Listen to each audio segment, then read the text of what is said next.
had most power. اس کے بارے میں بھی ہم نے بات کی تھی کہ دو گروپس بن گئے تھے. کچھ چاہتے تھے کہ جو سینٹرل گورنمنٹ ہے وہ زیادہ پاورفل ہونی چاہیے تھے، اور دوسرا جو گروپ تھا وہ یہ کہتا تھا کہ نہیں، اسٹیٹ زیادہ پاورفل ہونی چاہیے. ٹھیک ہے، یہ بھی مسائل جو تھے یہ ابھی تک حل نہیں تھے ہوئے. اس کے بعد Congress ڈid not have the power to tax. This means they could not get their finance in order. آپ کو میں نے بتایا تھا کہ جتنے بھی اسٹیٹس تھے، ٹھیک ہے، 13 کالونیز بن چکی تھیں اور ہر کالونی کا اپنا ٹیکسیشن کا نظام تھا. اس لیے بہت زیادہ مسائل بن گئے تھے کہ بھائی ٹیکس کون کلیکٹ کرے گا. ٹھیک ہے، تو اس طرح وہ کالونیز جو تھیں وہ بذات خود ایک اسٹیٹ 13 اسٹیٹس بن گئی تھی، لیکن وہ 13 کالونیز ایکچولی خود 13 اسٹیٹس بن گئی تھیں. ٹھیک ہے، اور ہر ایک اپنا اپنا سسٹم تھا، تو وہ ایک مسئلہ تھا. اس کے بعد in order to change the article all 13 state had to approve the changes. This made it essentially impossible to make the changes.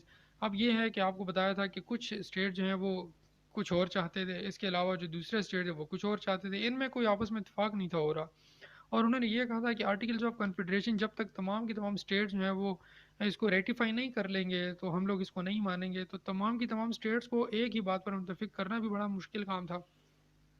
اس کے بعد for any major laws to pass they had to be approved by 9 of the 13 states which was difficult. ٹھیک ہے، ratification کے لیے یا لا بننے کے لیے یہ ضروری تھا کہ 13 کالونیز میں سے 9 کالونیز کسی بھی بات کو اپروو کریں گے تو وہ لا بنے گا. یہ بھی ایک مشکل کام تھا. اس کے بعد Congress ڈڈن't have the power to regulate commerce which caused competition between the state. دیکھیں یہاں پر کامرس جو ٹریڈ وغیرہ تھا وہ بھی کانگریس جو تھا وہ اس کو اس کے پاس اتنی پاور نہیں تھی کہ اس کو ریگولیٹ کر سکے. آپ کو بتایا تھا نا جتنی بھی 13 کالونیز تھیں ان کے اپنے ہر اسٹیٹ کے مختلف کنٹریز کے ساتھ اپنے اپنے طریقے کار تھے ٹریڈ کرنے کے. اب ان سب کو ایک ہی چیز کے اوپر، ایک ہی ٹیکسیشن کے نظام پر، ایک ہی کامرس کے نظام پر متحد کرنا بھی بہت بڑا مسئلہ تھا. ٹھیک ہے، اب اسی وجہ سے کانسٹیٹیوشن جو تھا وہ بنا. اب کانسٹیٹیوشن کے جو بیسک پرنسپلز ہیں وہ کیا ہے؟ The popular sovereignty, government power resides in the people. ٹھیک ہے، جیسے اسلامک کنٹریز ہوتے ہیں آپ کو پتہ ہے کہ سوورینٹی جو ہوتی ہے وہ ہم کہتے ہیں کہ وہ اللہ کے ہاتھ میں ہے. ٹھیک ہے، حاکم اعلیٰ جو ہے وہ اللہ ہے، لیکن وہ کہتے ہیں کہ نہیں، سوورینٹی جو ہے that lies in the power of people. ٹھیک ہے، اس کے بعد limited government, government is not all powerful, can only do what the people let it. ٹھیک ہے، گورنمنٹ جو ہے وہ جب بھی کام کرے وہ لوگوں کے مفاد میں کام کرے، اور لوگ جو کہیں گورنمنٹ اس طرح کام کرے، اپنی مرضی کے کام نہ کرے. اس کے بعد سپریشن آف پاورز، بار بار یہی چیز آ رہی ہے، چیک اینڈ بیلنسز، آگے جا کر میں آپ کو بتاتا ہوں کہ یہ کیا ہے. اس کے بعد فیڈرلزم، فیڈرلزم جو ہے وہ کانسٹیٹیوشن کا ایک بہت بڑا حصہ تھا. اس کا یہ مطلب تھا کہ division of power Umang national and state governments. دیکھیں ایک سینٹرل گورنمنٹ ہوگی، سینٹرل گورنمنٹ کے ساتھ جو تھا وہ 13 کالونیز آپس میں جڑی ہوئی ہوں گی. ٹھیک ہے، یہ تمام کالونیز جو ہیں یہ سینٹرل گورنمنٹ کے تابع ہوں گی. ٹھیک ہے، کچھ جو پاورز ہوں گے وہ اسٹیٹ کے پاس ہوں گے، سینٹرل گورنمنٹ کے پاس. ٹھیک ہے، اور کچھ جو ہیں وہ اسٹیٹ کو دیے جائیں گے. فار ایگزامپل یہ جو اسٹیٹ ہے یہ اپنی فوج نہیں بنا سکتے، یہ جو اسٹیٹ ہے اپنی منی جو ہے وہ لانچ نہیں کر سکتے. یہ تمام کی تمام چیزیں جو تھیں یہ سینٹرل گورنمنٹ کے پاس ہی. دیکھیں ڈیفینس ہو گیا، پیپر ہو، یہ منی ہو گیا، یہ ساری کی ساری جو پاورز تھیں یہ سینٹرل گورنمنٹ کے پاس ہیں. اسٹیٹ کے پاس یہ پاور نہیں تھی. ٹھیک ہے، ورنہ تو وہ الگ ہو کر اپنا ملک بنا سکتے تھے. ٹھیک ہے، نیکسٹ ہمارے پاس کیا تھا جی، یہ چیکس اینڈ بیلنسز کی بات آگئی. دیکھیں آپ کو میں نے بتایا تھا 3 قسم کے ان کے پاس حصے تھے. ایک تھا لیجسلیٹو جو قانون بناتا تھا، دوسرا تھا جوڈیشری جو کورٹس وغیرہ تھے اور یہ قانون کو انٹرپریٹ کرتے تھے کہ کون سی چیز قانون کے مطابق ہے، مطلب ہے کہ لاء کے مطابق، کانسٹیٹیوشن کے مطابق ہے یا نہیں ہے. اور ایگزیکٹو برانچ جس میں پریزیڈنٹ تھا اور جو قانون کو لاگو کرتے تھے. ٹھیک ہے، تو یہ کیا ہے، مطلب یہ ہوا کہ دیکھو یہ جو 3 برانچز ہیں، فار ایگزامپل آپ کو میں ایک مثال دیتا ہوں کہ ایک ہوٹل ہے. ٹھیک ہے، اور اس ہوٹل کے اندر لڑائی ہو جاتی ہے. اب اس لڑائی کے اندر لوگ جو ہیں وہ آپس میں لڑنا شروع کر دیتے ہیں. پولیس آتی ہے اور ان لوگوں کو جو ہے وہ پکڑ کے لے جاتی ہے. جب پکڑ کے لے جاتی ہے اب مسئلہ پوچھا جاتا ہے، اور مسئلہ یہ ہوتا ہے لوگ کہتے ہیں کہ اس ہوٹل والے نے جو ہے وہ ریٹس زیادہ اونچے لگائے ہوئے ہیں. ٹھیک ہے، ہوٹل والا کہتا ہے کہ بھائی میں نے ریٹ جو ہے وہ اونچے نہیں لگائے ہوئے، مجھے جو دیا گیا ہے فوڈ اتھارٹی والوں نے جو مطلب ریٹ لسٹ دی ہے اس کے مطابق ہی میں نے یہ چیزیں سیل کی ہیں. اب ایک مسئلہ بن گیا. اب دیکھیں قانون بنانے کا مطلب ہے ان ہوٹل والوں کو یہ ساری چیزوں کی قیمت فراہم کرنا. یہ کس کا کام ہے؟ اس کے لیے قانون بنے گا. وہ قانون کون بنائے گا؟ وہ بنائے گا لیجسلیشن ہمیشہ لوگوں کے لیے قانون بنائے گا. اب جو قانون بنے گا کہ بھائی آپ نے اس چیز کو اس طریقے سے بیچنا ہے، یہ کرنا ہے، وہ کرنا ہے، یہ قانون بن گیا.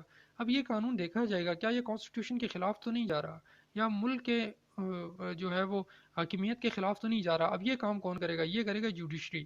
وہ اس قانون کو انٹرپریٹ کریں گے کہ کیا یہ قانون جو لوگوں کے لیے بنا ہے یہ کانسٹیٹیوشن کے خلاف تو نہیں ہے. اب یہ قانون بن بھی گیا، اب اس قانون کو چیک بھی کیا گیا، یہ جو ہے وہ کانسٹیٹیوشن کے مطابق ہے، اب اس قانون کو نافذ کرنا ہے، وہ نافذ کس نے کرنا ہے؟ وہ ایگزیکٹو برانچ نے کرنا ہے، ٹھیک ہے؟ آپ اپنے ملک میں دیکھ لیں بالکل اسی طرح ہوتا ہے، ٹھیک ہے؟ جو قانون نافذ کرنے والے ادارے ہیں they are called executive branch, قانون بنانے والے لیجسلیچر، اور اس قانون کو انٹرپریٹ کرنا کہ وہ کانسٹیٹیوشن کے مطابق ہے یا نہیں ہے، دیٹ از جوڈیشل ون، ٹھیک ہے جی؟ آئی تھنک آپ کو ان کے کام کی سمجھ آ گئی ہوگی۔ اب ان کے چیک اینڈ بیلنسز بنائے گئے تھے، ایسا کوئی قانون تو نہیں ہے کہ قانون بنایا جائے، بھائی آپ اپنی مرضی کے لیجسلیشن والے قانون بناتے جائیں، ان کے اوپر کوئی چیک اینڈ بیلنس نہ ہو تو ملک بگڑ جاتا ہے۔ اسی طرح جوڈیشل برانچ اور ایگزیکٹو، ایک بھی برانچ جو ہے وہ باقی دو برانچز سے زیادہ ہائر نہ ہو جائے، this is the system of checks and balances in U S constitution, ٹھیک ہے؟ اب اس کو کس کے اوپر کیا چیک اینڈ بیلنسز ہے وہ سمجھتے ہیں۔ ایگزیکٹو برانچ کا جوڈیشل کے اوپر کیا چیک اینڈ بیلنس ہے؟ گرانٹ ریپرائز اینڈ پارڈنس، اپوائنٹ ججز آن ویکینسیز ان دا کورٹ۔ جو ایگزیکٹو ہے، صدر جو ہوتا ہے یو ایس اے کا، وہ ایگزیکٹو برانچ کا حصہ ہے، ایگزیکٹو برانچ کا حصہ ہے صدر، ٹھیک ہے؟ اس کا ہیڈ ہوتا ہے۔ اب جو صدر ہے، جو پریزیڈنٹ ہے، وہ جوڈیشل برانچ کے کورٹس کے ججز کو صدر منتخب کرے گا، ٹھیک ہے جی؟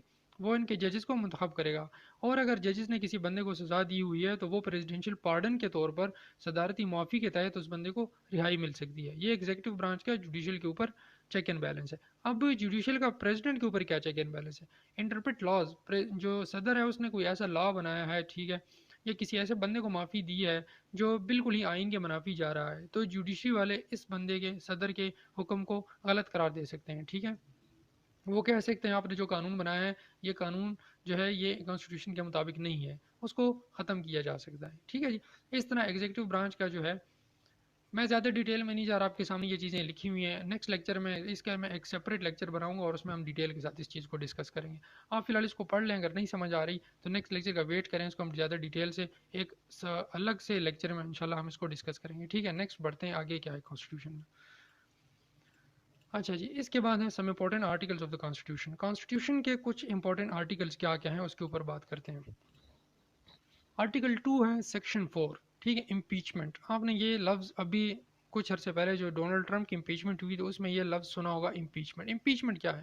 Impeachment, the president, vice president and all the civil officers of the U S shall be removed for conviction of treason, bribery اور other high crimes and misdemeanours. اچھا، جو آپ کا پریزیڈنٹ ہوگا یو ایس کا، یا vice president ہوگا، یا کوئی بھی سول آفیسز ہولڈر ہے، سول آفس ہولڈر ہے، ٹھیک ہے، اگر وہ برائبری میں، ٹریزن میں، یا کسی اور اس طرح کے کرائم میں اگر وہ کنوکٹڈ ہے تو اس کو ریموو کیا جا سکتا ہے۔ اب امپیچمنٹ کا اپنا ایک بہت بڑا پروسیس ہے، ٹھیک ہے، لیکن آپ یاد رکھیں کہ امپیچمنٹ کی اگر کوئی بھی بات ہوتی ہے یا آپ سے کوئی کوشچن پوچھا جاتا ہے، آپ نے کانسٹیٹیوشن کے آرٹیکل 2 سیکشن 4 میں آپ اس کا ریفرنس دے سکتے ہیں۔ یہ یہاں پر امپیچمنٹ کی بات ہوتی ہے کہ امپیچ کیا جا سکتا ہے پریزیڈنٹ کو، وائس پریزیڈنٹ کو، یا کوئی بھی سول آفس ہولڈر جو ہے، بیوروکریٹ ہے، اس کو آپ امپیچ کر سکتے ہیں، ٹھیک ہے؟ امپیچمنٹ کون کرتا ہے، کس طرح اس کا ہوتا ہے، اس کا الگ پروسیس ہے، ٹھیک ہے؟ اس کے اوپر ہم ڈیٹیل میں بات نہیں کر رہے۔ اس کے بعد نیکسٹ ایسا کون سا جو ہے وہ آرٹیکل ہے ہمارے پاس؟ آرٹیکل 5 ہے، اور یہ ہمیں بتاتا ہے ہاؤ دا کانسٹیٹیوشن میں بی امینڈیڈ، ٹھیک ہے؟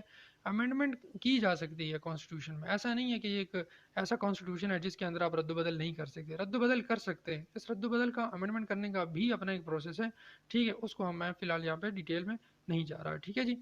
اس کے علاوہ آپ کے پاس ایک اور آرٹیکل ہے، وہ اچھا یہاں پر یہ بتا رہے ہیں کہ امینڈمنٹ پروسیس کس طرح ہوتی ہے۔ اگر آپ کانسٹیٹیوشن میں کوئی امینڈمنٹ کرنا چاہتے ہیں تو کیا طریقے ہیں؟ دیکھیں یہاں پر 4 طریقے ہیں، 4 طریقوں سے یو ایس کانسٹیٹیوشن میں امینڈمنٹ کی جا سکتی ہے۔ نمبر 1، 2 طریقے ہیں، دا میتھڈ آف پروپوزل، اور 2 طریقے ہیں، دا میتھڈ آف ریٹیفیکیشن۔ اب پروپوزل کے جو 2 طریقے ہیں وہ کیا ہیں؟ Method number 1، by 2/3 vote in both the House and the Saint.